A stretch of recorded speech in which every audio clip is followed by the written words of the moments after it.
कृपालु भजो हरण भव भैरव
हनुमान की जय, पवन सुत हनुमान की जय। बोलो भाई सब संतन की जय, बोलो भाई सब संतन की जय।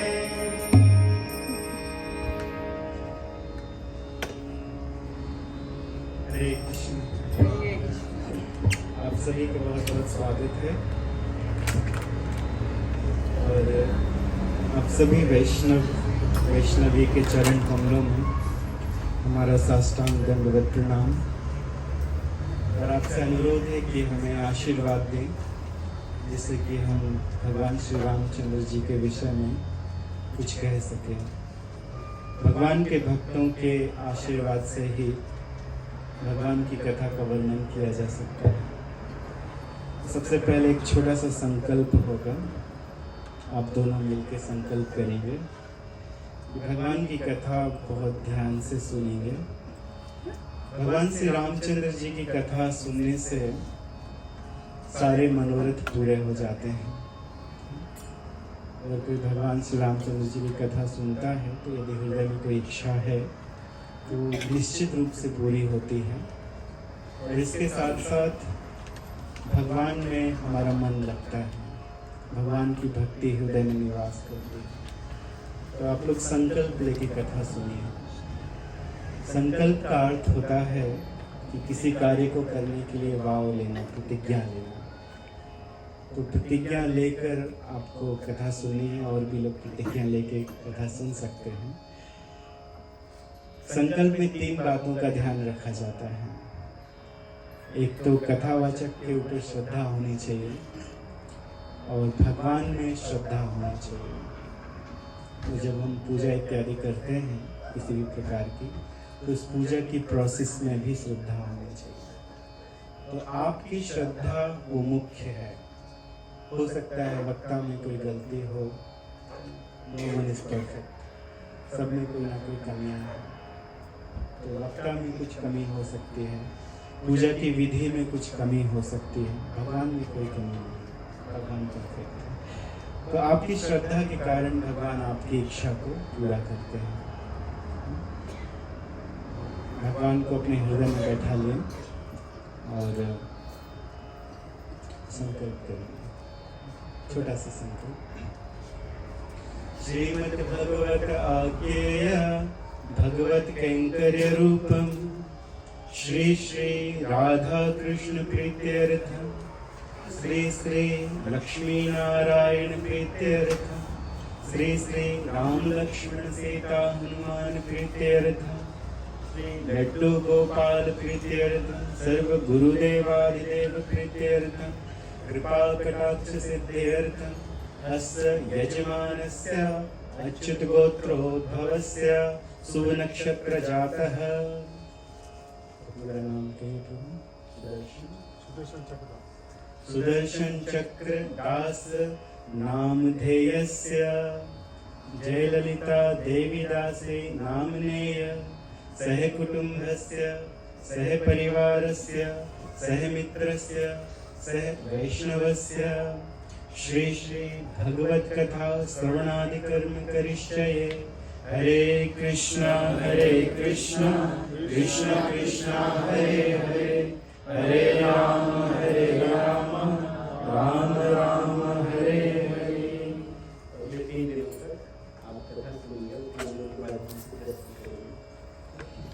कथा में शान्तः शाश्वतं प्रमेयं नघं निर्वाण शान्ति प्रदं ब्रह्मा शंभु फणीन्द्र सेव्य मनीषं वेदांत वेदं विभुं रामाख्यं जगदीश्वरं सुरगुरुं माया मनुष्यं हरिं वन्देऽहं करुणाकरं रघुवरं गोपालचूडामणिं। नान्यस्पृहा रघुपति हृदय स्मदीये सत्यं वदामि च भवानखिलन्तरात्मा भक्तिं प्रयक्ष रघुपुङ्गं निर्भरामि कामानि दोषरहितं कुरु संरक्षणम् अतुलितबलधामं हेम शैलाभदेहम् धनुजीवन कृशानुं ज्ञानिनामाग्रगण्यं सकल गुण निधानं वानराणामधीशं रघुपति प्रिय भक्तं वात जातं नमामि रामाय रामभद्राय रामचन्द्राय वेधसे रघुनाथाय नाथाय सीतापते नमः नील सरोरुषां तरुण वरुण वर्जनयन् करहुं सुममूर्धां सदा क्षीर सागर बंदो गुरुपद कंज कृपा सिंधु नररूप हरे महामोह तुम जास वचन रवि कर नीलांबुजस्या मलकोमलांगम् सीता समारोह पितवान पाणौ महासायक चारु चापं नमामि रामं रघुवंशनाथम् आदौ राम तपोवनाधिगमनं हत्वा मृगं काञ्चनम् वैदेहि हरणं जटायुमरणं सुग्रीवसंभाषणं बाली निग्रहणं समुद्रतरणं लंकापुरी दहनम् पश्चात् रावण कुंभकर्ण एतद्दिते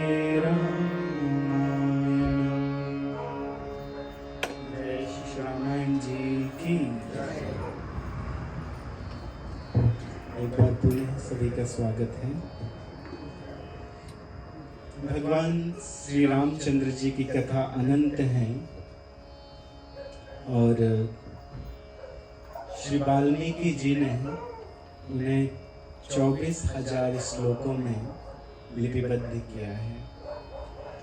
वाल्मीकि रामायण में 24,000 श्लोक हैं। श्रीमद् भागवतम में 18,000 श्लोक हैं, लेकिन वाल्मीकि रामायण में 24,000 श्लोक हैं, संस्कृत में लिखे गए हैं।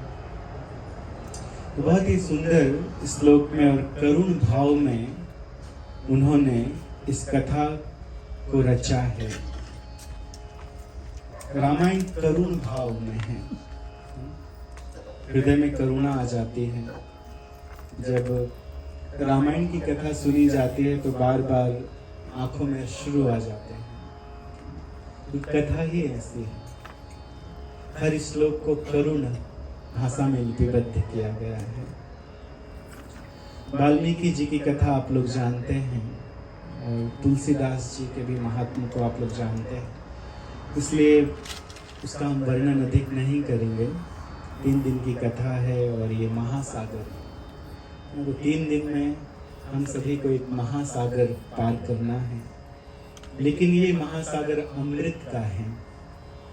तो जिस तरह से देवता गण अमृत पीते रहते हैं अपने कानों से, तो उसी तरह अपने कानों को अमृत पीने वाला पात्र बना के इस अमृत रूपी महासागर का वर्णन सुनिए और इसे ग्रहण कीजिए, इसे पीजिए। जहाँ भगवान श्री रामचंद्र जी की कथा होती है, रामायण कथा होती है, वहाँ सभी देवता इत्यादि आ जाते हैं और हनुमान जी निश्चित रूप से वहाँ पर आके शुद्ध कथा का पान करते हैं। हनुमान जी आकर बैठते हैं, विराजते हैं, बैठे हुए हैं हनुमान जी, वहाँ बैठे हुए हैं, कथा का पान कर रहे हैं, कथा को सुन रहे हैं। एक बहुत बड़े सूर्य देव के बहुत प्रभावशाली पुत्र हुए जिनका नाम था स्वयंभू और उनकी पत्नी का नाम था सतरूपा। तो उन्होंने बहुत लंबे समय तक तपस्या की, तपस्या करके उन्होंने भगवान को प्रसन्न किया और भगवान उनके समक्ष आए। तो भगवान अलग अलग कल्प में अलग अलग माता पिता स्वीकार करते हैं। कभी कभी कश्यप अदिति वे भगवान के माता पिता बनते हैं, कभी कभी स्वयंभू मनु एवं शतरूपा वो भगवान के माता पिता बनते हैं। भगवान आए उनकी तपस्या से प्रसन्न होकर और भगवान कहते हैं कि मांगो क्या वर मांगते हो। जब राक्षस आते हैं वर मांगने के लिए, ब्रह्मा जी शिव जी, तो वो चाहते हैं जल्दी जल्दी वर मांगे और वर देकर जाएं। तो वो मांगते हैं वर, उनके मन में जो भी होता है जल्दी जल्दी, और देवता भाग जाते हैं, चले जाते हैं। राक्षसों के साथ ज़्यादा देर तक बैठना नहीं चाहते।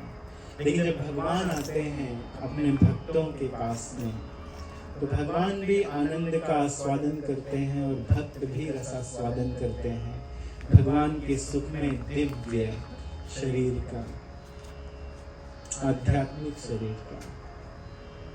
तो सारे जब भगवान आए तो वहाँ पर स्थित दोनों सतरूपा और स्वयंभू मन, उन्होंने भगवान को प्रणाम किया। प्रणाम करने के बाद भगवान की स्तुति की और स्तुति करने के बाद भगवान ने कहा मांगो मांगो। वो तो देखते जा रहे थे भगवान को, उनके हृदय में कुछ मांगने की इच्छा नहीं, इस देखने में ही संतुष्ट थे। आप हमारे सामने आ गए, अब हमें और किसी क्या वस्तु को मांगने की आवश्यकता शेष रह गई है। लेकिन भगवान ने जब बारंबार कहा मांगो मांगो, तब स्वयंभू मनु कहते हैं कि आप हमारे पुत्र बनिए, आप हमें पुत्र रूप में प्राप्त हो, हमारे हृदय में आपके प्रति वात्सल्य भाव आए, इसके सिवा हमें कुछ नहीं चाहिए। तो जब इस प्रकार से मांगा तो शत्रुपा की तरफ भगवान देखते हैं। तो शत्रुपा कहते हैं कि अपने पति के मन वाली हैं, तो कहते हैं कि जो हमारे पति ने मांग लिया है आप हमें भी वही सुख प्रदान कीजिए, हमें कुछ अलग से नहीं चाहिए। जो हमारे पति ने मांगा है आप हमें भी वही दीजिए, आपके जैसा हमें पुत्र प्राप्त हो। तो भगवान कहते हैं मेरे जैसा कोई दूसरा नहीं है, मेरे जैसा पुत्र प्राप्त हो, लेकिन मेरा जैसा तो कोई है ही नहीं, मैं तो एक ही हूँ, हमारे जैसा कोई दूसरा नहीं है। पर अब चिंता मत कीजिए, हम आपके पुत्र बनेंगे।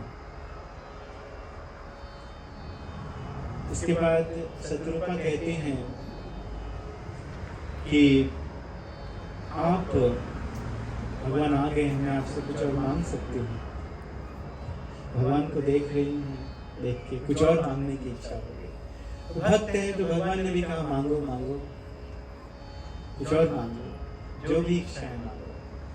तो शत्रुपा जी ऐसा कहते हैं कि आपके भक्तों में हमारा अनन्य प्रेम हो, ये मांगते हैं। इतनी बड़ी स्त्री जिन्होंने भगवान को प्रसन्न कर लिया अपनी कठिन तपस्या के द्वारा, भोजनादि को त्याग के, कुछ खाते पीते नहीं थे, बहुत कठिन तपस्या की थी, सूखी लकड़ी की तरह हो गए थे। लेकिन जब भगवान आए तो भगवान का दर्शन करके पुनः शरीर पहले से भी ज्यादा हष्ट पुष्ट और सुंदर हो गया। आपके भक्तों का संग हो।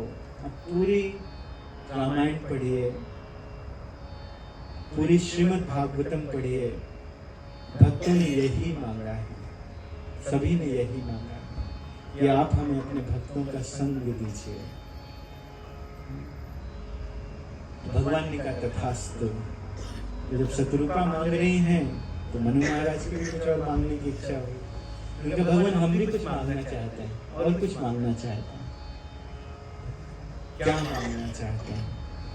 तो उन्होंने कहा जब आप हमारे पुत्र बने, आपने कहा कि आप हमारे पुत्र बने, तो जब आप हमारे पुत्र बने हे भगवान, मैं आपका वियोग ना सहन कर सकूं, मुझे आप ऐसा आशीर्वाद दीजिए। आप में मेरी बहुत अधिक आसक्ति हो। तो ये कोई आसक्ति अपने पुत्र के लिए नहीं मांग रहे हैं, बल्कि ये आसक्ति वो भगवान के लिए मांग रहे हैं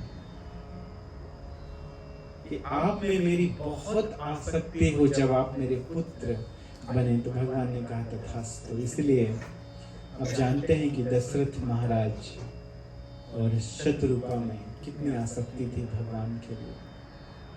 शत्रुपा का हृदय हमेशा निर्मल था, हमेशा निर्मल था। वे सबका भला चाहती थी, कभी उन्होंने किसी का बुरा नहीं चाहा। हमेशा अपने पति की सेवा करती रही और पति अनुसार दूसरों की सेवा करती रही। कभी कभी उल्कामुख नाम के राजा भी, वो भी दशरथ बनते हैं किसी किसी कल्प में। आप सबने सत्यनारायण कथा सुनी होगी, प्रभु जी ने कही भी होगी कथा। तो उल्कामुख नाम के राजा, जो स्कंद पुराण में एक कथा है, कि वो भी कभी कभी दशरथ बनते हैं। तो इस प्रकार से बाद में जब समय आया तो भगवान ने जन्म लिया दशरथ महाराज के पुत्र के रूप में। दूसरी तरफ अनेकानेक राक्षस वो संसार में आतंक फैलाते हैं समय अनुसार। हर युग में कोई कोई राक्षस जन्म लेता है, तो भगवान उसका वध करते हैं। तो वास्तव में ये भी कभी कभी भगवान की इच्छा से होता है। अगर कोई बहुत बड़ा बॉडी बिल्डर हो, कोई बहुत बड़ा रेसलर हो, तो अगर वो किसी को ना मारे, केवल एक्सरसाइज करता रहे तो क्या फायदा है? बॉडी बना ली है, खूब अभ्यास किया है, किसी को पछाड़ने का तो इच्छा होती है। कभी कभी मैं कुश्ती करूं, किसी के साथ युद्ध करूं, किसी को पछाड़ूं। तो भगवान के पास असीमित शक्ति है। भगवान के षड ऐश्वर्यों में से एक ऐश्वर्य है भगवान शक्तिमान। भगवान के जैसी शक्ति किसी में नहीं है। आप जानते हैं कि छोटी सी उंगली के नाखून में, वो भी टिप में, नेल टिप में भगवान ने गोवर्धन पर्वत को 7 दिन और 7 रातों तक उठाया। कैसे नहीं उठाया, भगवान थक गए और रख दिया, उठाए रखा आनंद से। और मजाक भी हो रहा था उनके बीच में। कभी कभी कोई गोप सखा कह देते थे कि भगवान आप थक गए होगे, आप कुछ देर हम उठा लें, तो सब अपनी अपनी लाठी उठा लेते। आपने देखा होगा चित्र में। भगवान का अच्छा ठीक है, मैं नीचे करता हूँ। तो जैसे ही भगवान थोड़ा सा नीचे करते थे, सब नीचे आने लगा। तो फिर अच्छा नहीं, तुम भी उठाए रहो, तुम भी उठाए रहो, छोड़ देते हैं, तुम्हें उठाना है ना, तुम्हारी इच्छा है, उठाए रहो। भगवान को ऊपर कर देते थे। तो वास्तव में भगवान ने सौभाग्य दिया ब्रजवासियों को, सबको एक साथ भगवान को देखने का 7 दिन और 7 रातों तक। जब भगवान वन में जाते थे गौएं चराने, तो माता इत्यादि नहीं देख पाते थे।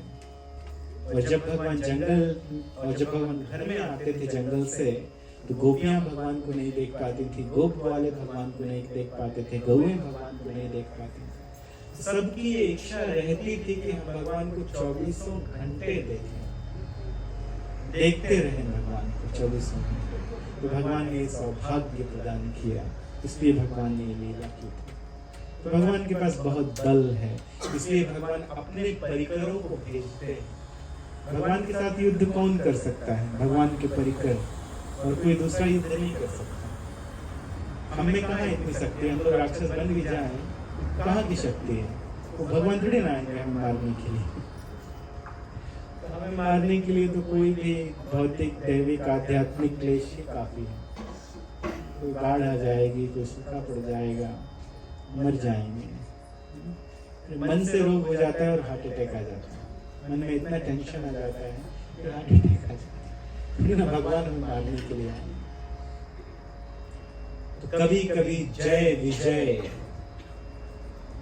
ये रावण कुंभकर्ण बनते हैं। कभी कभी जलंधर नाम का राक्षस वो रावण बनता है किसी किसी कल्प में। जानते ना जलंधर कौन है? वृंदा देवी जी के पति जलंधर। कभी कभी वो रावण बनते हैं। और कभी कभी प्रताप भानु नाम के एक राजा है। प्रताप भानु नाम के बहुत अच्छे राजा थे, लेकिन ब्राह्मणों का शाप मिला उनको, तो वो राक्षस बने और उनके भाई अरिमर्दन। प्रताप भानु और अरिमर्दन कभी कभी वो रावण कुंभकर्ण बनते हैं। तो इस प्रकार इनका जन्म हुआ। किस प्रकार से जन्म हुआ वो भी सुनिए। एक पुलस्त ऋषि थे, ब्रह्मा जी की संतान, ब्रह्मा जी के पुत्र पुलस्त ऋषि। तो पुलस्त ऋषि भगवान के भक्त हैं।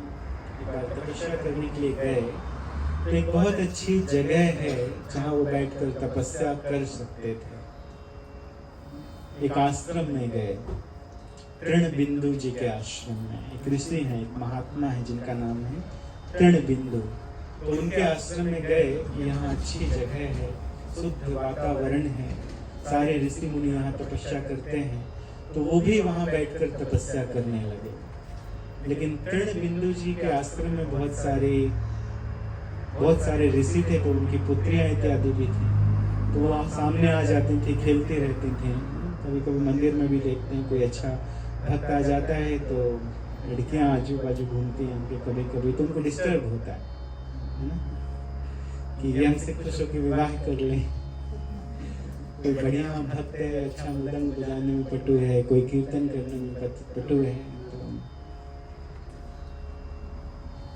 तो उनको भी अच्छा वर चाहिए। तो इनके सामने कुछ ऋषि स्त्रियां, कुछ ऋषि पुत्रियां घूमा करती थी। तो उससे इनको विघ्न होता था कथा करने में, भगवान का ध्यान करने में। इनको विघ्न होता था अपने मन को एकाग्र करने में। तब तक क्या हुआ कि उन्होंने एक श्राप दे दिया। कैसा श्राप दिया कि जो स्त्री मेरे सामने आएगी वो गर्भवती, ऐसा। तो इस डर से उनके सामने कोई नहीं आता, सब दूर रहते थे। वो बढ़िया अपने ध्यान को एकाग्र किया करते थे। लेकिन एक दिन ना जानने के कारण तृणबिंदु ऋषि की पुत्री ही उनके सामने आई, जिनका आश्रम था उनकी ही पुत्री आ गई। उनकी पुत्री आ गई तो गर्भवती हो गई, प्रेग्नेंट हो गई। तो तृणबिंदु जी ने अपनी उस पुत्री को पुलस्त मुनि को समर्पित कर दिया, क्योंकि आपके श्राप के कारण ये गर्भवती हुई है, अब इसे आप ही संभालिए। उन दोनों का विवाह हो गया। तृणबिंदु इतने बड़े ऋषि हैं तो उनकी बात भी मानना पड़ेगी। पुलस्त जी ने उसे स्वीकार किया और समय आने पर एक पुत्र की प्राप्ति हुई जिनका नाम था विश्रवा। वो भी एक बहुत बड़े ब्राह्मण हैं, विश्रवा ऋषि।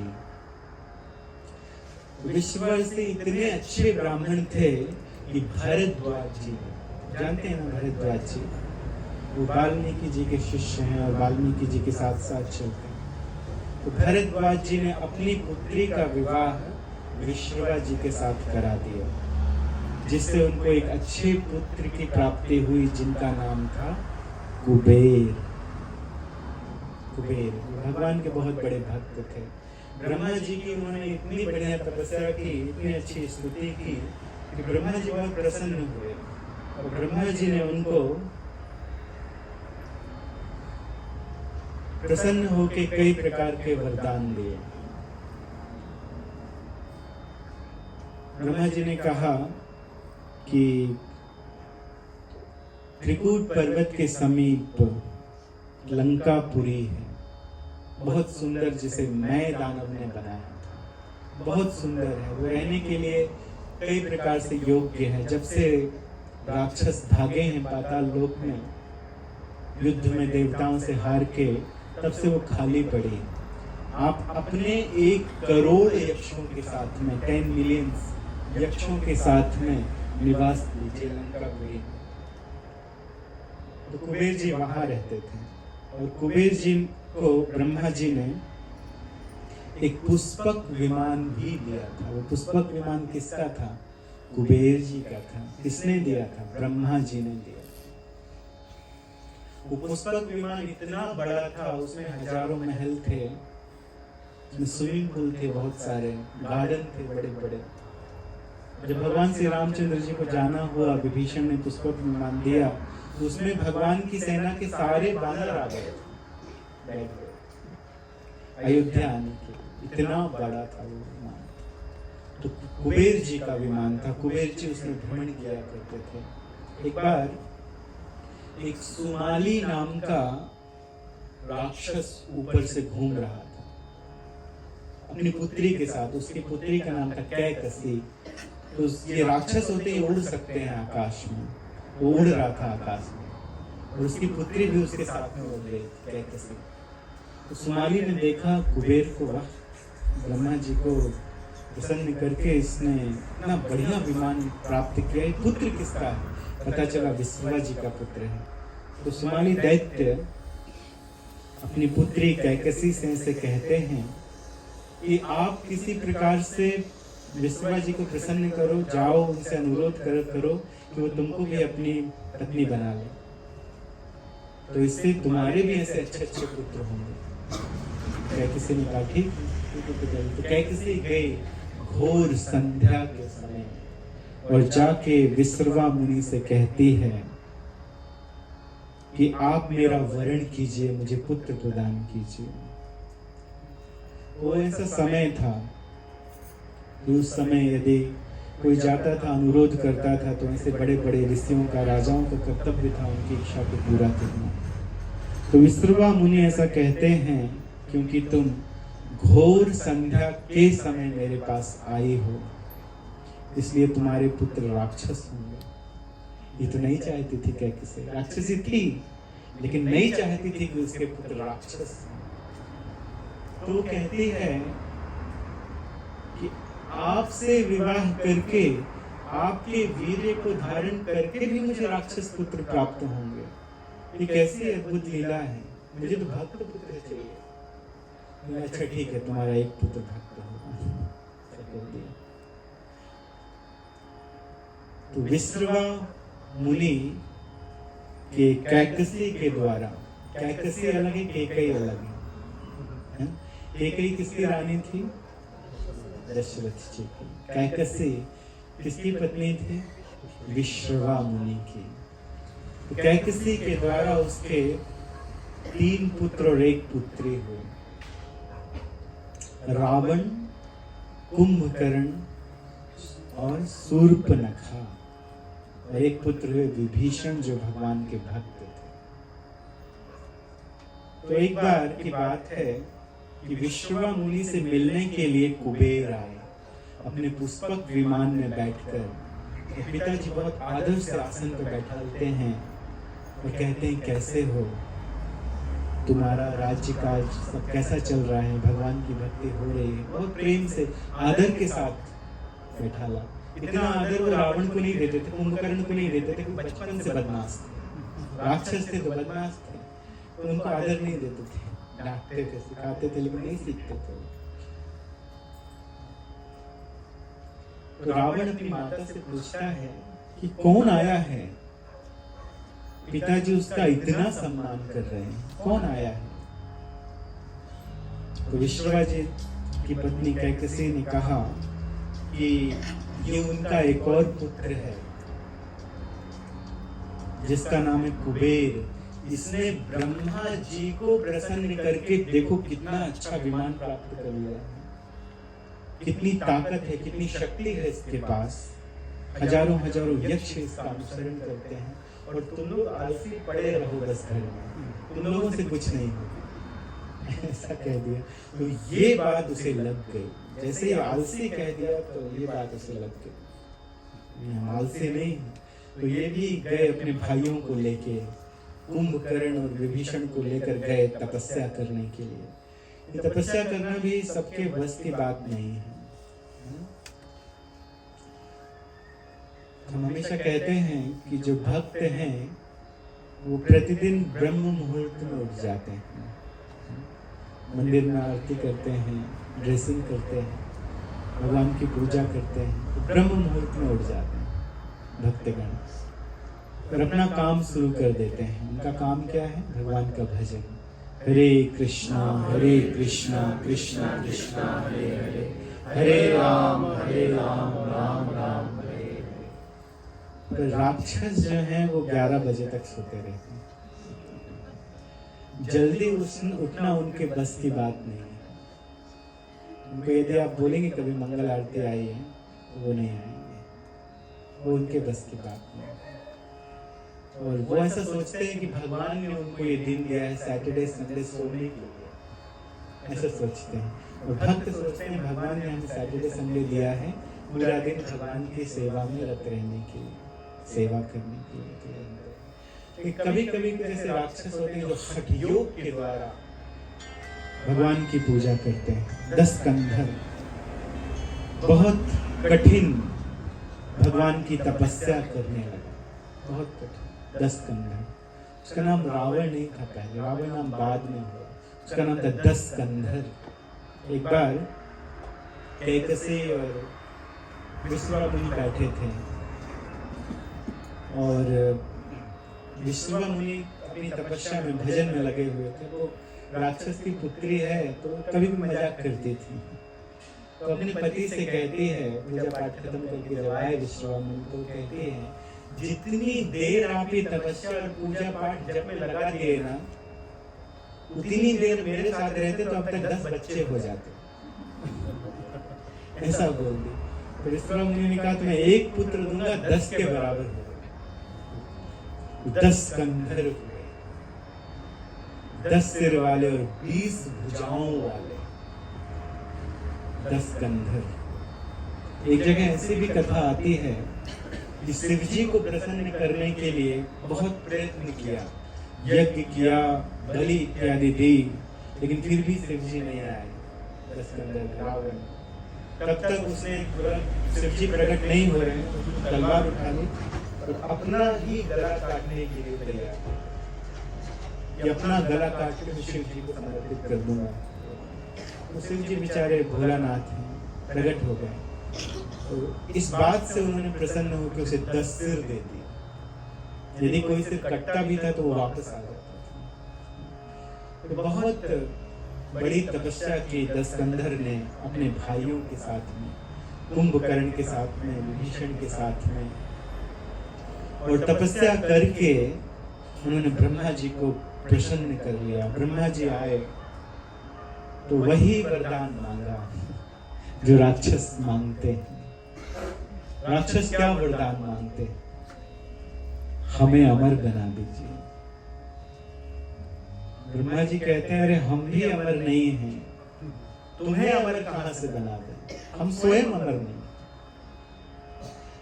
तब उसने भी मांगा कि इस संसार में कोई भी मेरा वध ना कर सके, कोई मुझे मार ना सके, मैं किसी के द्वारा ना मारा जाऊं, कोई देवता, कोई दानव, कोई सर्प, कोई यक्ष, कोई मुझे ना मार सके।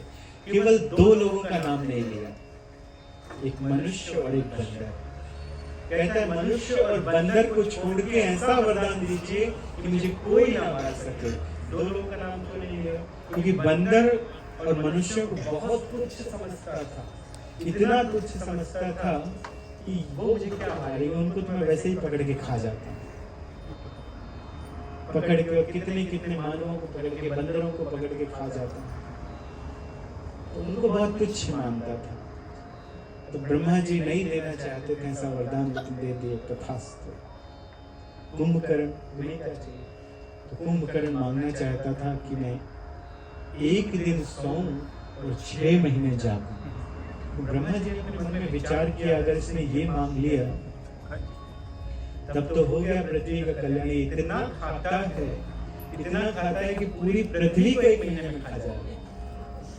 तो वो जागता था तो रावण उसकी व्यवस्था करके रखता था, हजारों भैंसे रहते थे खाने के लिए, और उसके लिए असाइनमेंट पहले से बना के रखता था। जब 1 दिन के लिए जागे गए, क्या क्या इसको लेना है, किन किन लोगों का वध कराना है, किन किन पे विजय प्राप्त करना है, तो पहले से असाइनमेंट बना के रखा था उसके लिए। तो सरस्वती जी को उसकी जीवा में बैठा दिया, क्योंकि सरस्वती जीवा में आके बैठ गई और उसने ऐसा मांगा, मैं 6 महीने सोऊं और 1 दिन जागूं। तो 1 दिन जागता था और वो लोगों के लिए मुश्किल कर देता, देवताओं के लिए मुश्किल हो जाता था, मानवों के लिए मुश्किल हो जाता था। चलता था तो उसके पैर के नीचे कितने कितने जीव आकर दब जाते थे, मर जाते थे। रावण जो असाइनमेंट उसको देता था, इस राक्षस को मारना है, इस सर्प को मारना है, इस देवता को मारना है, वो जाके उन पर विजय प्राप्त कर लेता था। किसको बंदी करके लेके आना है, उसको बंदी बना के लेता था। विभीषण तुम्हें क्या चाहिए, दे दिया बेटा। विभीषण तुम्हें क्या चाहिए? तो विभीषण ने क्या कहा कि मैं अपने प्रभु को, भगवान को कभी न भूलूं, सदैव भगवान मेरे हृदय में निवास करें, मैं सदा के लिए उनका भक्त रहूं। ब्रह्मा जी बहुत प्रसन्न हुए, तो ब्रह्मा जी ने उनको वरदान दिया। यदि वरदान मांगना है तो इस तरह का वरदान मांगना चाहिए। ऐसे तो भगवान हृदय में बैठे हैं, भगवान सबके हृदय की सभी इच्छाओं को जानते हैं, अलग से मांगने की आवश्यकता नहीं है। ओम जय जगदीश हरे, सुख संपत्ति घर आवे, कष्ट मिटे तन का, ओम जय जगदीश हरे। आप लोग देखते हैं कभी भक्तों को ऐसा गाते? नहीं देखते। क्यों नहीं देखते? क्योंकि भक्त जानते हैं कि भगवान हृदय में बैठे हैं और सब कुछ दे देते हैं। यदि भक्त कुछ गाते हैं, आरती करते हैं, तो वो ग्लोरिफिकेशन करते हैं, भगवान का ग्लोरिफिकेशन करते हैं, गौरांग महाप्रभु का ग्लोरिफिकेशन करते हैं, गुरु का ग्लोरिफिकेशन करते हैं, आरती करते हैं, और अपने लिए कुछ कहते हैं कि संसार दावा नलनी होकर तृणाए कारुण्य घना। आप कृपा की वर्षा कीजिए हमारे ऊपर, संसार बहुत भयावह है। आपके हृदय में यदि कोई इच्छा है तो भगवान क्योंकि हृदय में बैठे हैं तो पूरा कर देंगे, अलग से मांगने की जरूरत नहीं है।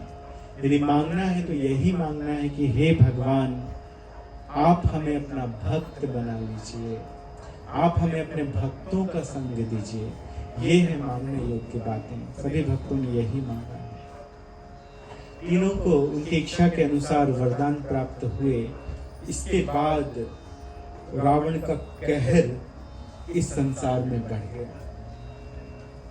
रावण पहले से शक्तिशाली था, दशकंधर पहले से शक्तिशाली था, अब उसमें और शक्ति आ गई। वो सब तरह से सब लोगों को प्रताड़ना देने लगा, देवताओं पर विजय प्राप्त करने लगा, देवताओं को डराने लगा, देवताओं की पत्नियों का हरण करने लगा। इतना शक्तिशाली था कि एक बार वो कैलाशपुरी में गया। सबसे पहले तो उसको कुबेर अच्छा नहीं लगता था, उसका भाई था, कजिन ब्रदर था, लेकिन उसको अच्छा नहीं लगता था। तो सबसे पहले उसने क्या किया, अपनी सेना सजाई, राक्षसों को एकत्रित करके और चल पड़ा लंका की तरफ। लंका के द्वार में ऐसा लिखा है कि जो जिस कल्प में राक्षसों का राजा होगा वो वहां पर निवास करेगा, ऐसा द्वार में लिखा है। रावण ने सेना सजाई, बड़ी बड़ी जहाज में, पानी में जाने वाले जहाज में बहुत बड़ी सेना सजा के वो गया लंका की तरफ कुबेर से युद्ध करने के लिए। कुबेर जी जानते थे कि ब्रह्मा जी से क्या वरदान प्राप्त हुआ है, मैं इसे नहीं मार सकता। तो यक्षों के साथ वे भाग गए, वहां से चले गए। इसके साथ अभी युद्ध करना मेरे लिए ठीक नहीं है, मेरा भाई है, क्यों युद्ध करना। तो चले गए वो वहां से। तो तुरंत उस लंकापुरी में राक्षस रावण का राज्य हो गया। अनेकानेक राक्षस थे, बड़े बड़े शक्तिशाली राक्षस थे। तो योग्यता अनुसार उसने घर डिस्ट्रीब्यूट कर दिए, महल डिस्ट्रीब्यूट, तुम यहाँ रहो, तुम यहाँ रहो, तुम यहाँ रहो। सब लोगों को रहने का स्थान दे दिया और वहां पे बहुत प्रसन्नता से राज्य करने लगा। मैं दानव ने सोने की कोटिंग की थी, और ये जगह किसने बताई थी रहने के लिए दशकंधर को, वो भी मैं दानव ने ही बताई थी। मैं दानव ने देखा इतना बड़ा राक्षस है, इतना शक्तिशाली है, तो उसकी एक पुत्री थी जिसका नाम था मंदोदरी। उसने उसका विवाह कर दिया रावण के साथ में, दशकंधर के साथ में, और कहा कि वहां जाके रहो, मैंने ही बनाई है। और बाद में आके और उसका अच्छा रिनोवेशन किया, बढ़िया से और सुंदर बना। तो वहां पे अपनी सेना के साथ रहने लगा, उसका अभिमान बढ़ा, और एक बार वो कैलाश पर्वत में गया अपनी शक्ति को दिखाने के लिए, और कैलाश पर्वत को उठा लिया, अपने हाथों से उठा। इतना शक्तिशाली था दशकंधर कि उसने कैलाश पर्वत को अपने हाथों में उठा लिया। पार्वती डर गई, जब कैलाश हिला तो पार्वती डर गई, कह रही ये क्या हुआ, कौन कैलाश पर्वत को हिला रहा है, बहुत बड़ा पर्वत है। तब तक शिव जी समझ गए, लेकिन पार्वती जी डरी हुई थी। शिव जी तो अपने ध्यान में लगे, तो उनको क्या फर्क पड़ता है, भोलानाथ कुछ लेना देना नहीं है किसी से। लेकिन जब पार्वती जी डरी हुई थी तो अपने पैरों से कैलाश पर्वत को जहां बैठे थोड़ा सा दबाया, थोड़ा सा, और वो रावण के हाथ पिछल गए। उसमें रावण रोने लगा, रुदन करने लगा, हाहाकार करने लगा, बचाओ बचाओ, रोने लगा। इतना रोया कि उसका नाम पड़ गया रावण। उसका नाम कब रावण पड़ा, जब कैलाश पर्वत में उसके हाथ दब गए, तब से उसका नाम प्रचलित हुआ रावण, तब से वो रावण कहलाया। इस संसार में आजकल के जो मनुष्य हैं वो रावण की लीला लाइक करते हैं। कुछ ऐसे प्रोड्यूसर भी हैं जो लोग रावण की कथा निकाल रहे हैं, और सीरियल आता है रावण कितना अच्छा ब्राह्मण था, कितना विद्वान था, 6 शास्त्र 4 वेदों को जानने वाला राक्षस राज रावण सबसे बढ़िया ब्राह्मण था, और उसकी अच्छाई को दिखाया जाता है, रावण की अच्छाई को। और आजकल के राक्षस उसको देखते हैं और कहते हैं कि हाँ रावण इतना अच्छा था, रावण कितना अच्छा था। कथा किसकी सुनना चाहिए, श्री राम की। किसके गुणों का बखान करना चाहिए, श्री रामचंद्र जी का। लेकिन राक्षस रावण, तो आज हम आप लोगों को बताते हैं कि रावण था क्या, हारता रावण। हम वो आप लोगों को बताते हैं इसमें क्या क्या बुराइयां थी, जिसमें कि आप लोगों की रुचि रावण के गुणों में ना जाए।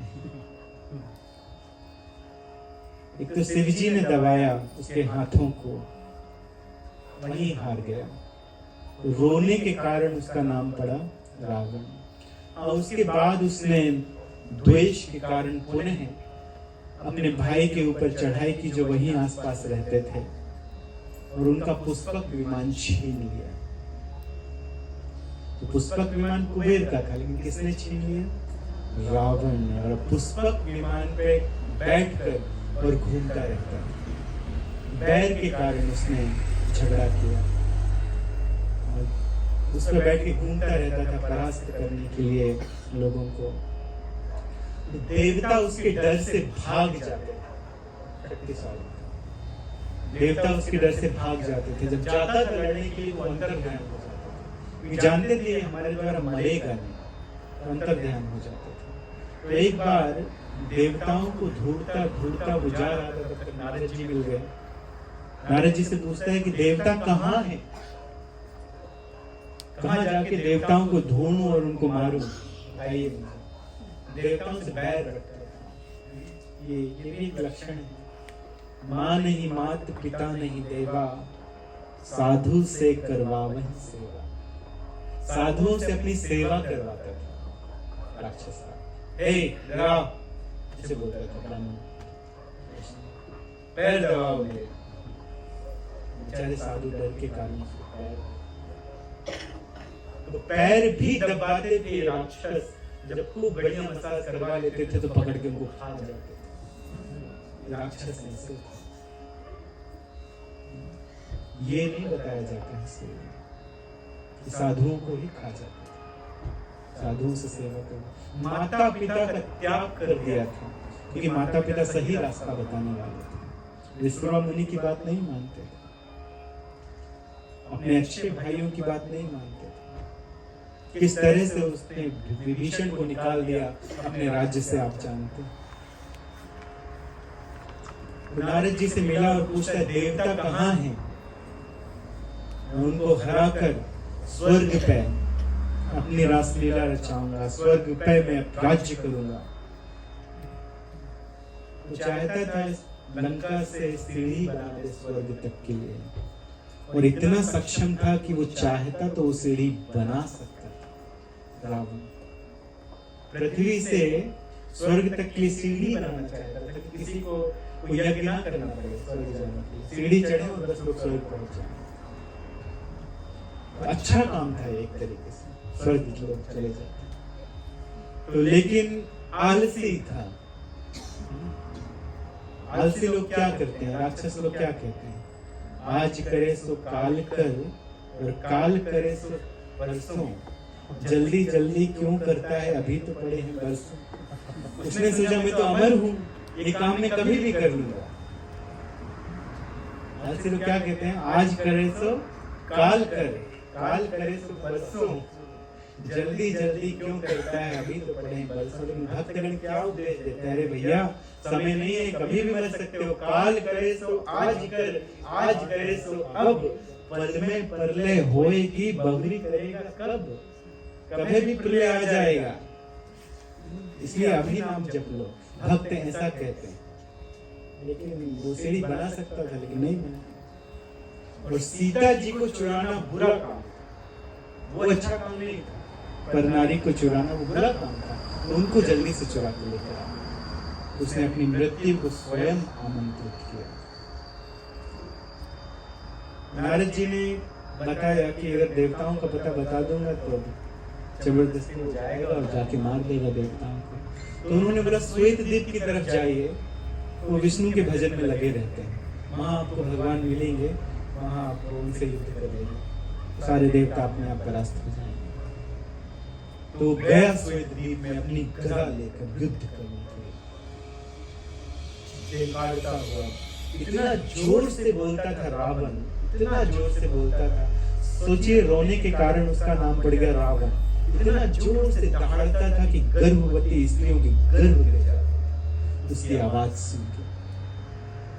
करोड़ों करोड़ों हाथियों से ज्यादा भयंकर आवाज है। और उसका पुत्र भी वैसा था, मेघनाथ। मेघनाथ जो मेघों की गर्जना के समान गर्जन करे, इसलिए उसका नाम ही पड़ेगा था मेघनाथ।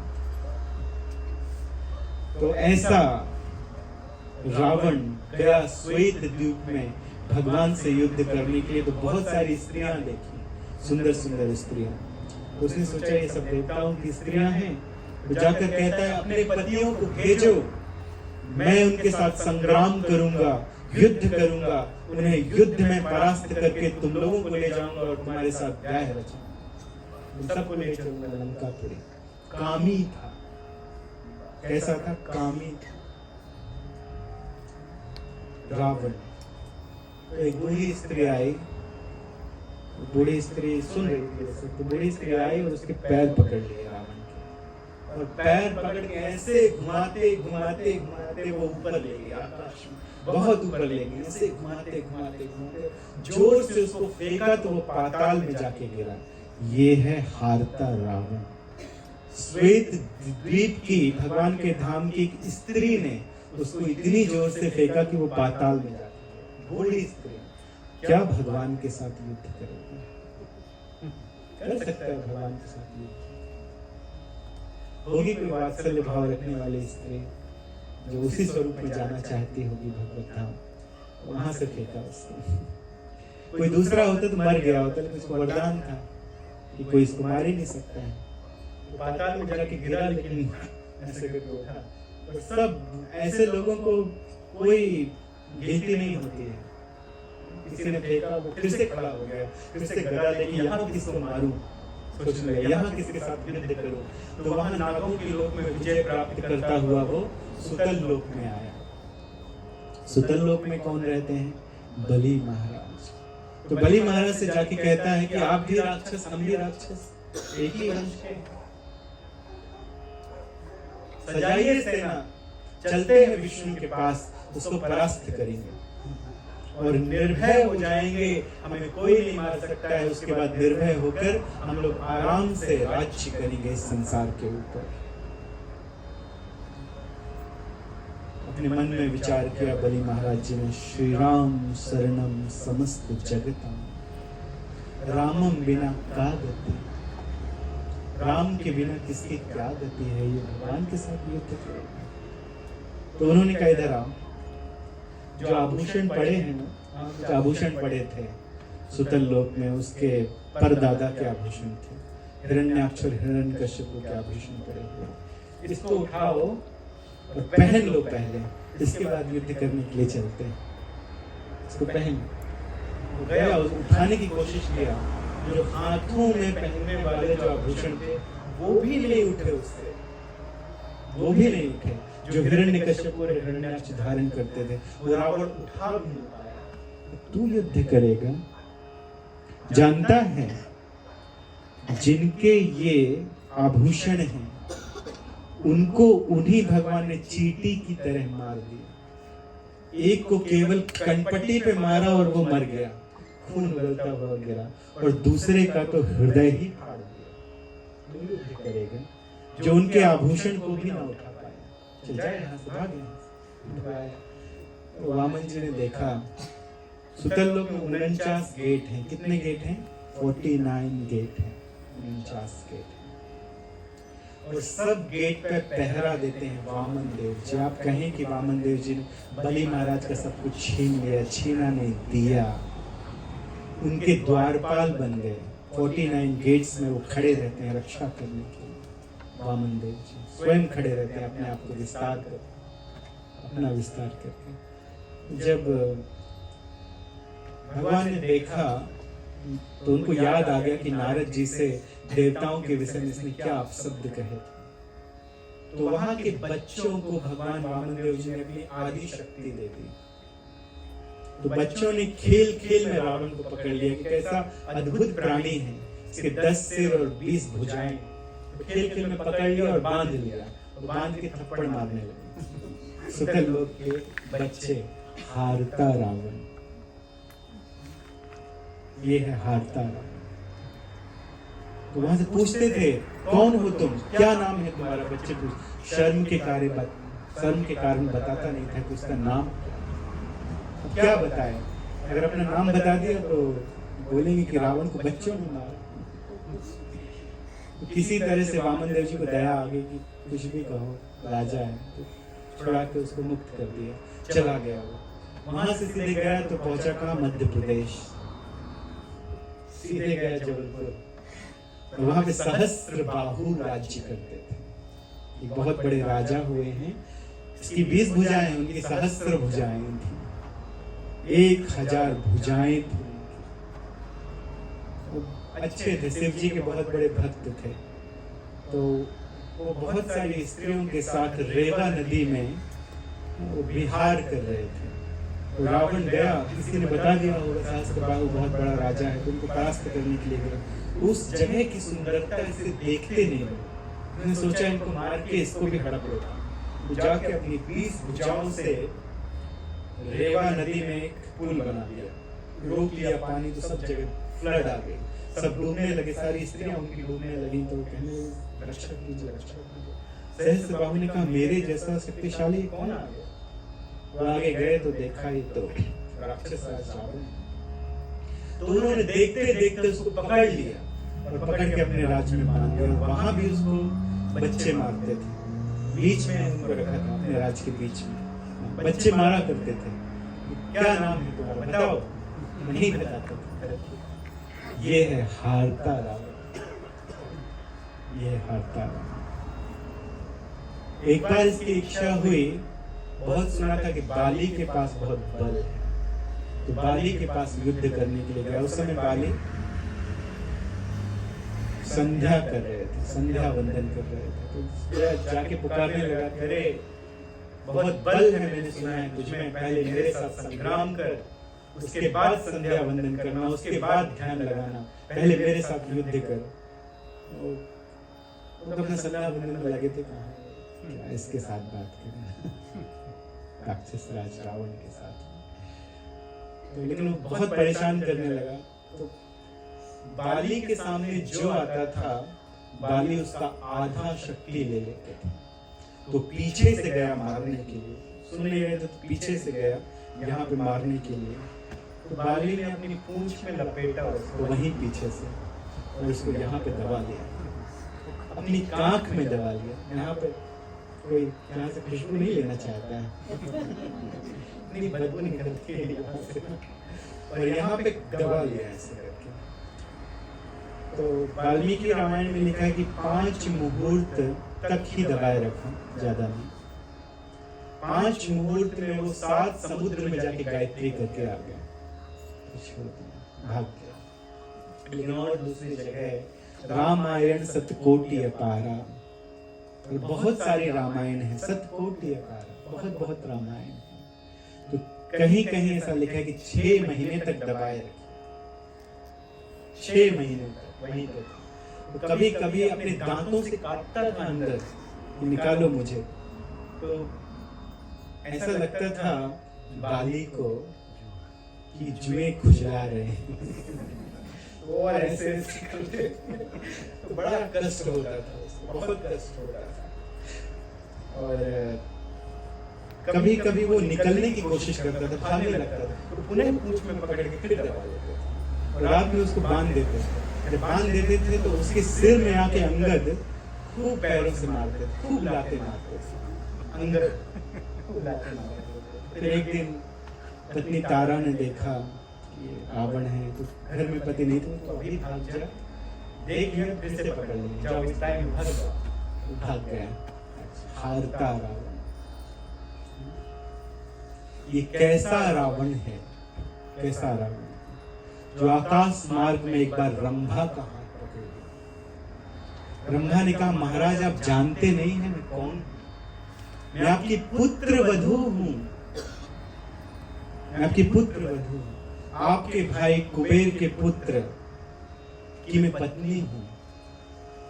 तो रावण कहता है, यदि तुम मेरे पुत्र मेघनाद की पत्नी होती तो मैं कोई सोचता। और जब तक उसने अपने हृदय की भड़ास नहीं निकाल ली, उनके साथ संग नहीं कर लिया, तब तक उसे छोड़ा नहीं, जान के भी कि वो उसकी पुत्र वधू है। अब बताइए, क्या ये पंडित है, क्या ये विद्वान है? जैसे ही पता चला, रोती हुई गई जब आदमी मणिग्रीव के पास। कोई कभी कभी कह सकता है कि देखो रावण कितना अच्छा था, उसने सीता जी का स्पर्श नहीं किया, सीता जी को उसने कहा मैं तुम्हें 1 महीने का समय देता हूं, तुम अपनी इच्छा से मुझे स्वीकार कर लो। कितना बढ़िया राक्षस रावण था, उसने उनका स्पर्श भी नहीं किया। अरे क्यों स्पर्श नहीं किया सीता जी का? यदि सीता जी का स्पर्श कर लेता तो उसके सिर के 7 टुकड़े हो जाते, इसीलिए स्पर्श नहीं किया। ये तो किसी को छोड़ने वाला नहीं था। मणिग्रीव ने जब पता चला तो उसने ऐसा श्राप दिया, इसने मेरी पत्नी के साथ इसने जबरदस्ती संग किया है। मैं श्राप देता हूं कि आज के बाद अगर रावण किसी स्त्री के साथ जबरदस्ती करेगा तो उसके सिर के 7 टुकड़े हो जाएंगे। इसी कारण उसने कभी किसी स्त्री के साथ उसके साथ जबरदस्ती नहीं की।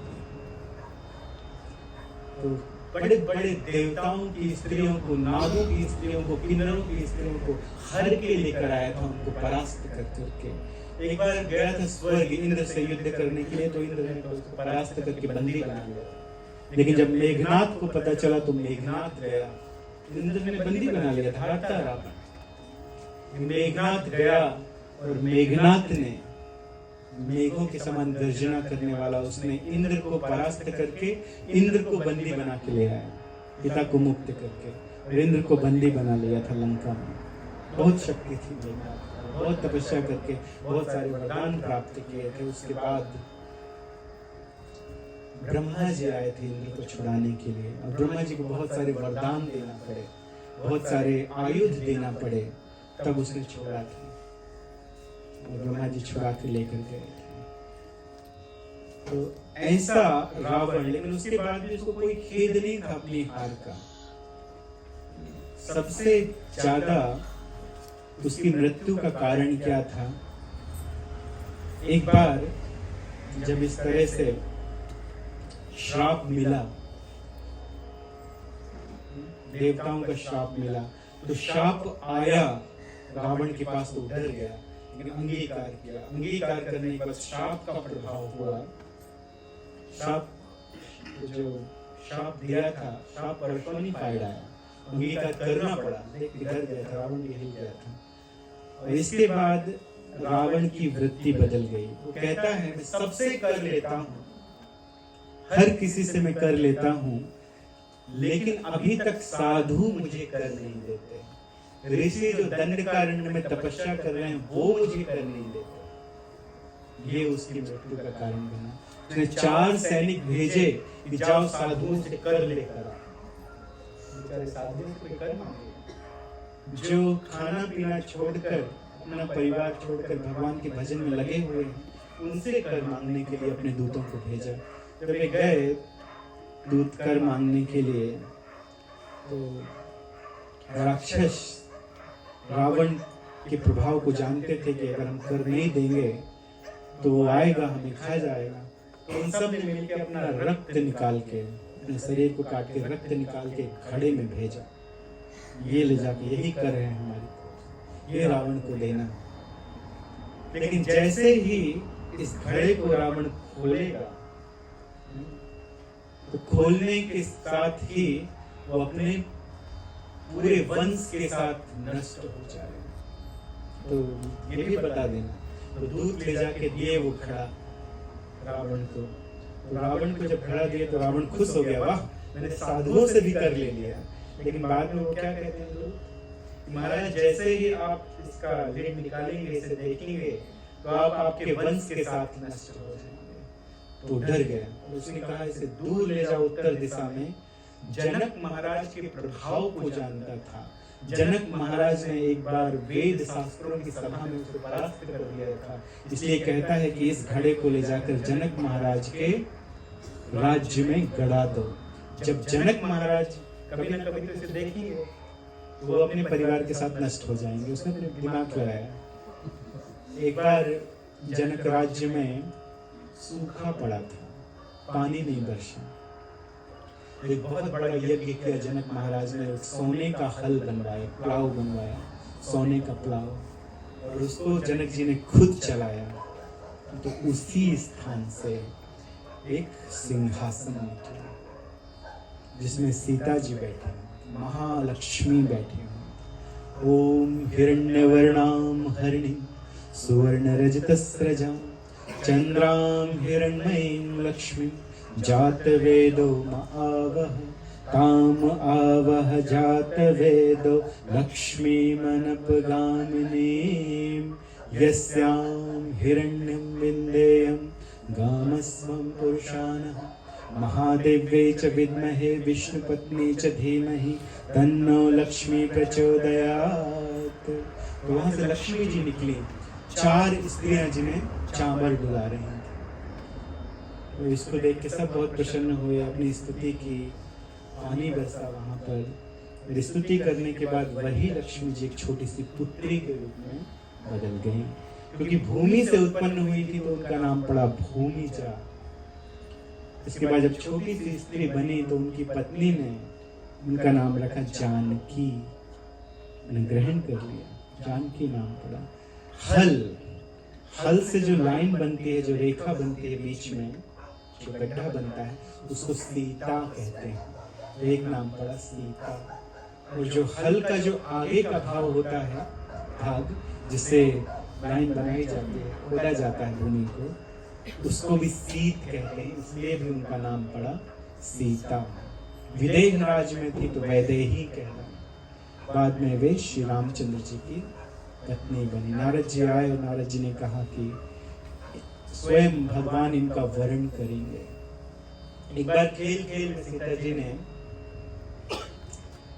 उनको एक धनुष दिया था, शिव जी ने अपना धनुष दिया था। 2 धनुष हैं जिन्हें विश्वकर्मा जी ने बनाया है। एक भगवान सारंग जिन्हें भगवान स्वयं धारण करते हैं, दूसरा शिव जी को दिया था।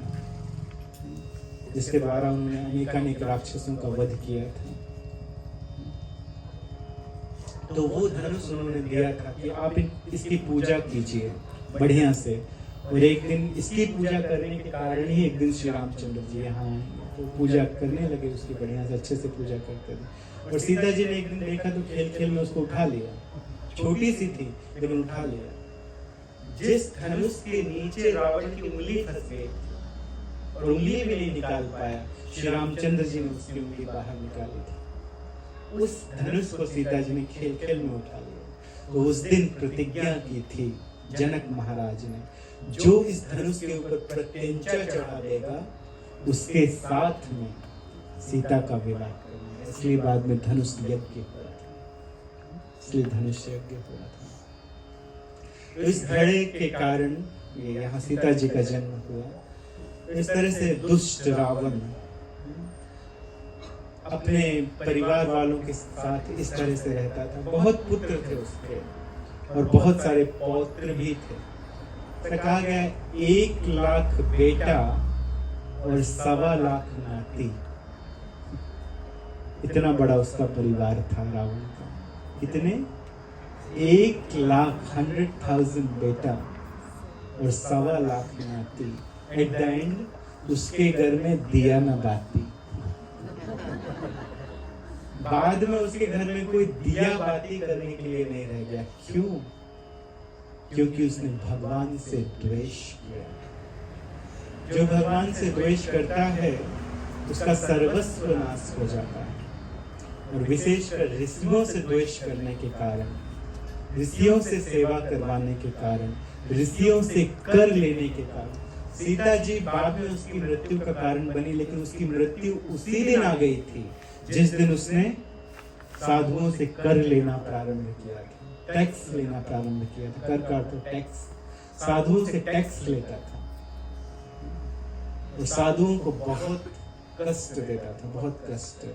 श्री रामचंद्र जी जब दंडकारण्य में जा रहे थे तो उन्होंने हिमालय में जैसे हिम पर्वत होते हैं, स्नो के माउंटेन होते हैं, वैसे उन्होंने एक सफेद रंग का एक बहुत बड़ा माउंटेन देखा, सफेद रंग का। तो रामचंद्र जी ने ऋषियों से पूछा कि ये कैसा अद्भुत माउंटेन है, ऐसा हमने कभी पहले ऐसा माउंटेन नहीं देखा, ये कैसा माउंटेन सफेद रंग का यहाँ कैसे आ गया? तो वो कहते हैं महाराज, हे भगवान, ये कोई माउंटेन नहीं है, ये राक्षस रावण के अनुचर खरदूषण इत्यादि और बहुत बड़े बड़े 14-15 हजार राक्षस यहाँ रहते हैं, बहुत सारे राक्षस रहते हैं। भगवान के भक्तों को, ऋषि मुनियों को खा खा कर उनकी हड्डियां यहाँ फेंकी है राक्षसों ने, ये उसका माउंटेन बना। ये सुन के भगवान श्री रामचंद्र जी की आंखों से अश्रु ढाल रहे हैं। और भगवान ने अपना शारंग नाम का धनुष उठाया और राक्षसों का वध करना प्रारंभ कर दिया।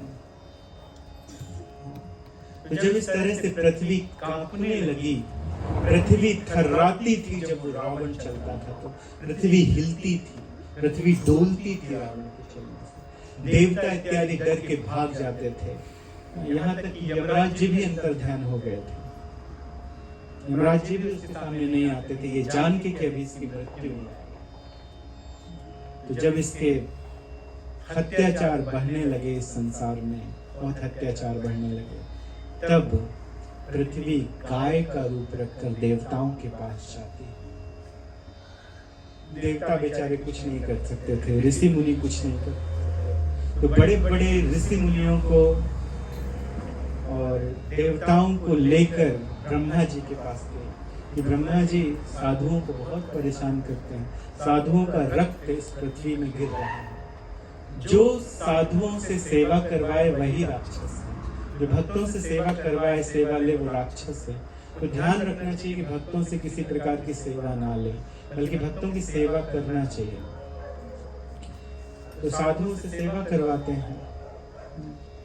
ऐसे बहुत तरह के राजा हुए। एक रामचंद्र जी नाम के एक राजा हुए थे, भक्त नहीं थे वो, ये वाले रामचंद्र जी नहीं, एक हुए थे रामचंद्र नाम के राजा।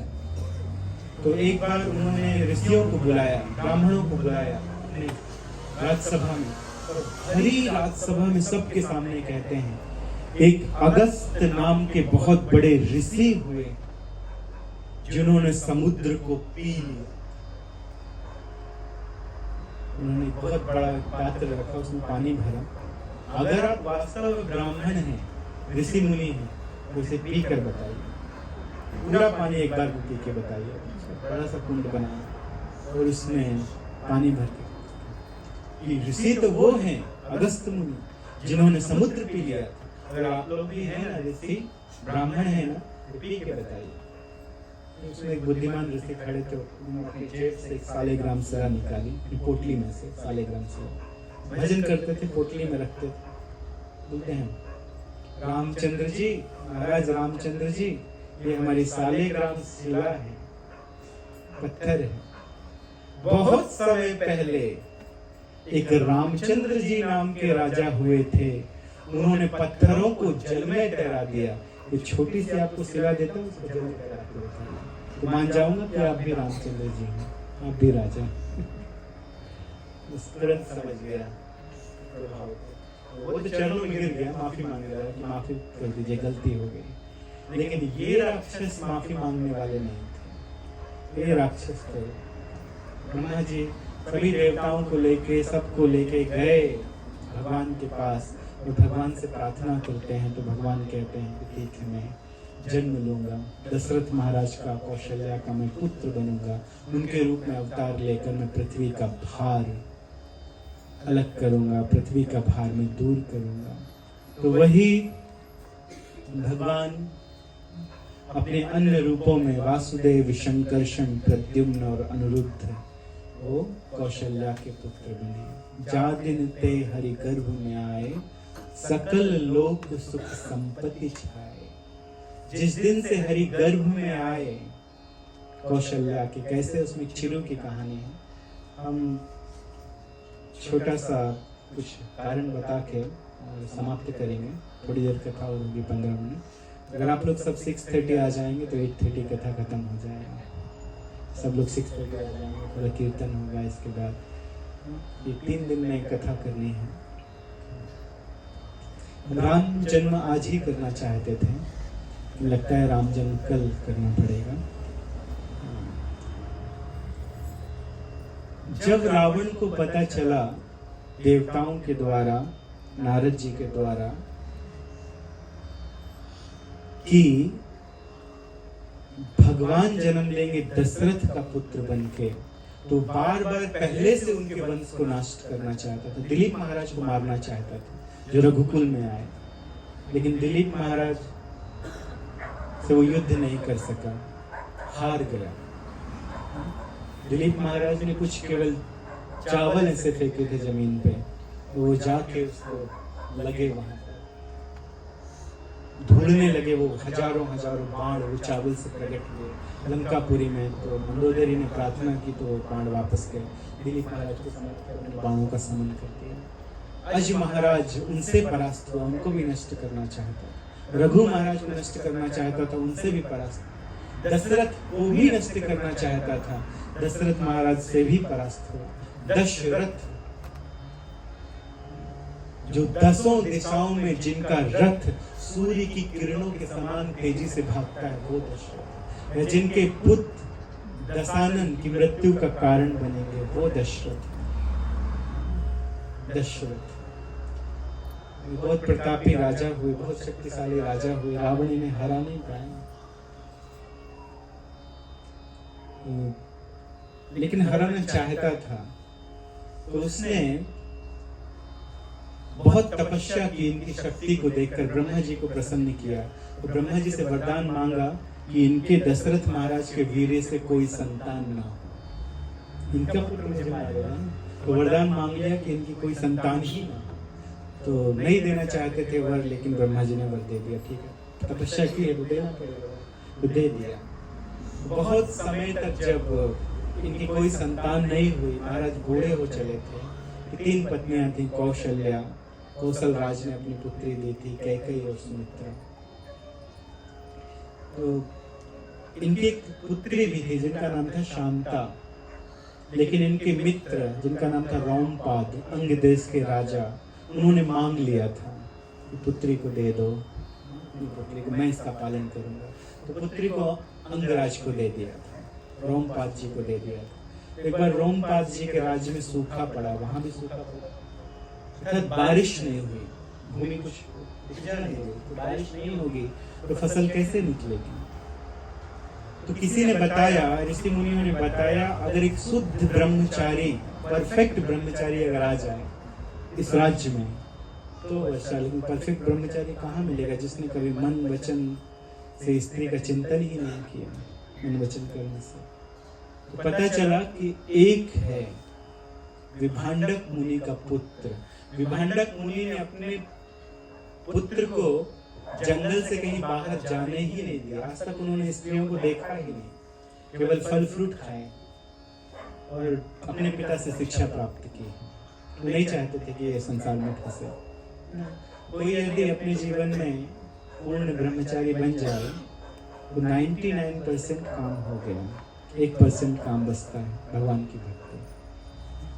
यदि रह जाए अपने जीवन में। प्रभुपाद जी कहा करते थे केवल एक ही ब्रह्मचारी इस संसार में है जिसे मैं जानता हूँ, भक्ति सिद्धांत सरस्वती ठाकुर में। ऐसा कहा करते, एक ही सही, ऐसा कहते थे। तो विभांडक मुनि के पुत्र को लाया कैसे जाए? यदि वहां जाएंगे तो हो सकता है कोई विभांडक मुनि श्राप दे, कैसे पुत्र को? तो कुछ गांव में उनके राज्य में कुछ वैश्याएं थी, उनको उन्होंने ट्रेंड किया कि आप जाओ और जाके मधुर मधुर बातें करना और उनको किसी तरह से लेकर आओ। तो वैश्याएं बहुत एक्सपर्ट थी, वो गई और जाने के बाद जिस समय विभांडक मुनि कहीं गए थे, दूर गए थे, तो वो जाके वहाँ नृत्य करने लगी, नाचने लगी, बहुत सुंदर आवाज में गाने लगी, बजाने लगी।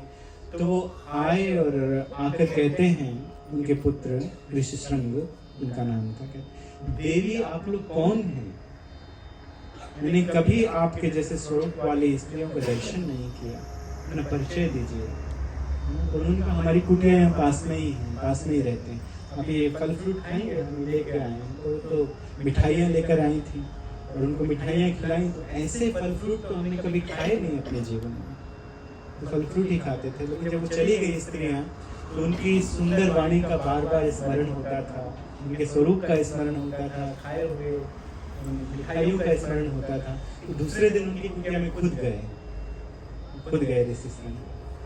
तो जाके कहते हैं और बैठे तो उन्होंने बहुत बढ़िया से पूजा की, उनकी चरण धोए और बहुत बढ़िया से पूजा की और अनेक प्रकार के व्रतों के बारे में पूछा।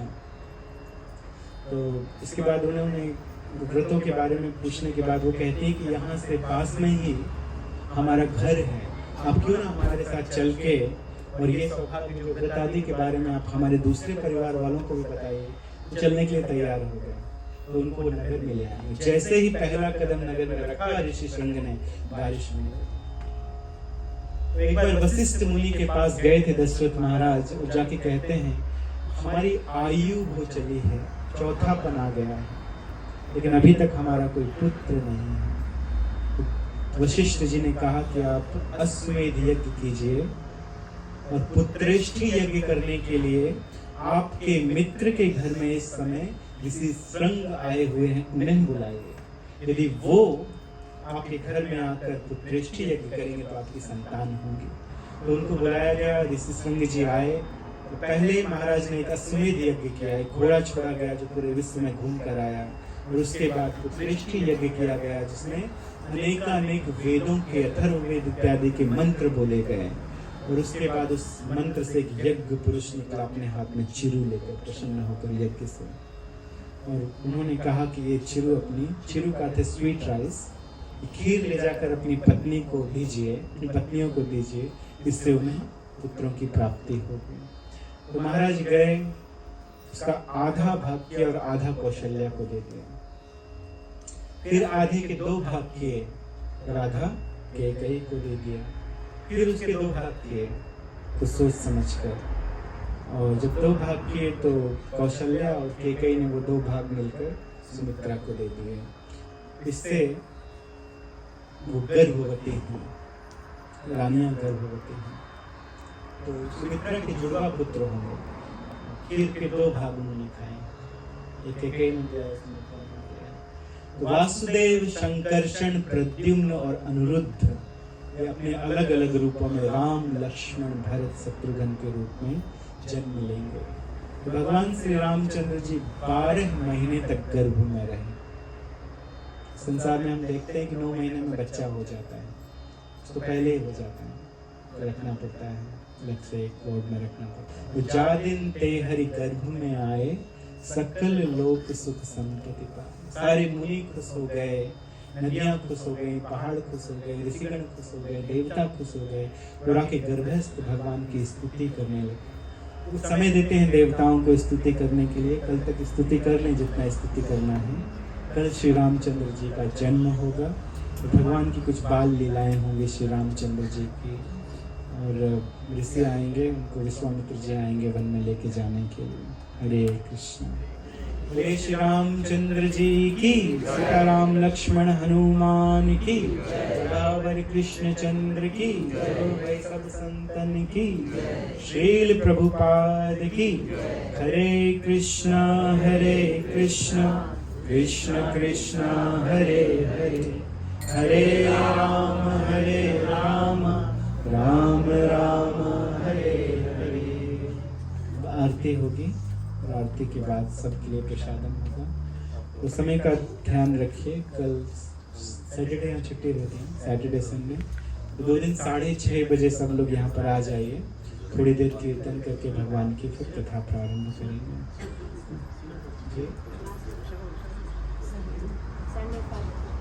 संडे 5 o'clock पहले यज्ञ होगा, यज्ञ में भाग लीजिए और यज्ञ के बाद फिर कथा होगी।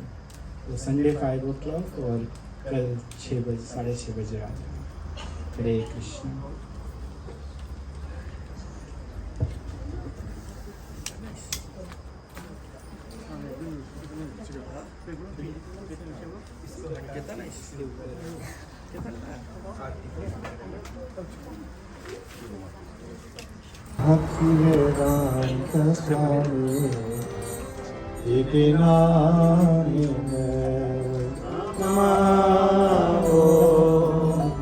विष्णु पदाया कृष्ण पृष्ठाया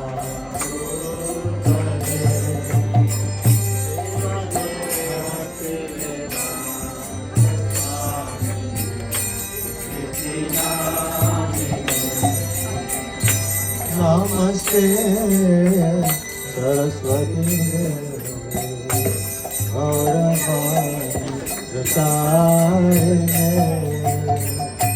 निर्विशेषा शून्यवादी औषधि सत्कारणे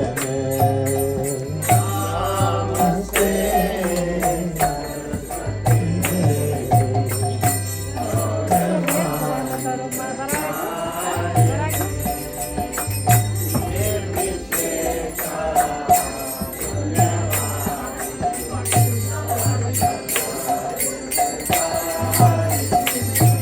जय श्री कृष्ण चैतन्य प्रभु नित्यानंद श्री अद्वैता गदाधर शिवासादि गौराभक्तवृंद।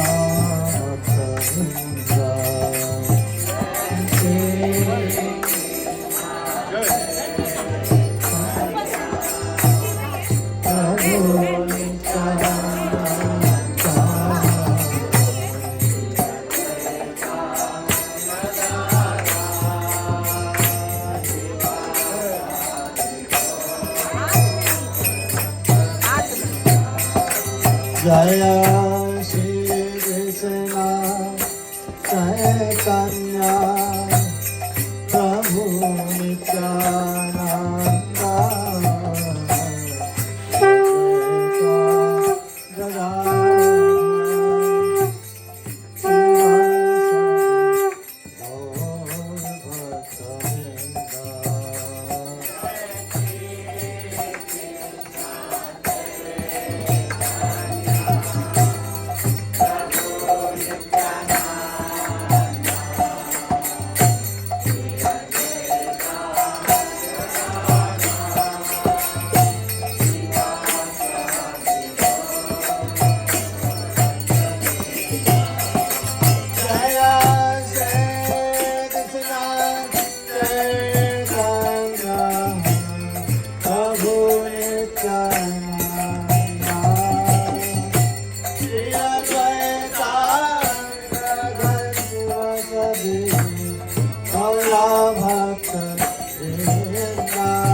अभय चंदारविंद भक्तिदाम स्वामी जगत गुरु श्रील प्रभुपाद की जय।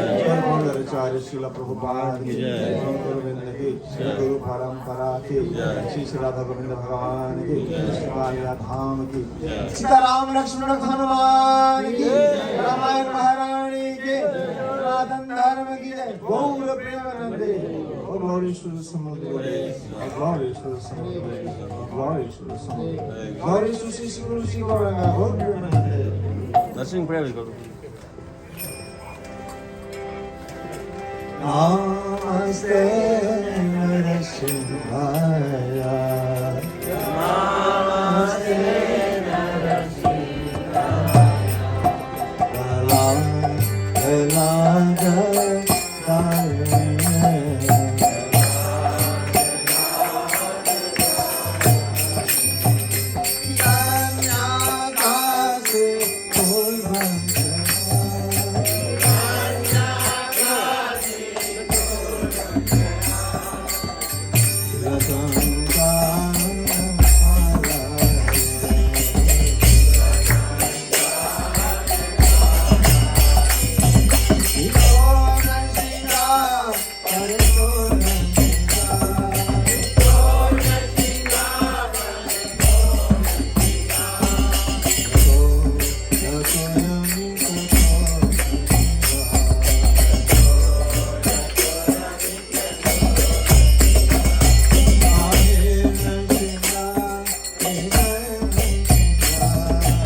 हरे कृष्ण हरे कृष्ण हरे कृष्ण। हम गृह मालिक सुदर्शन चक्र प्रभु और जय ललिता माता जी की ओर से आप सभी को धन्यवाद देना चाहेंगे कि आप सब आए हैं, पधारे हैं, यहाँ पर राम कथा में भाग लिया है।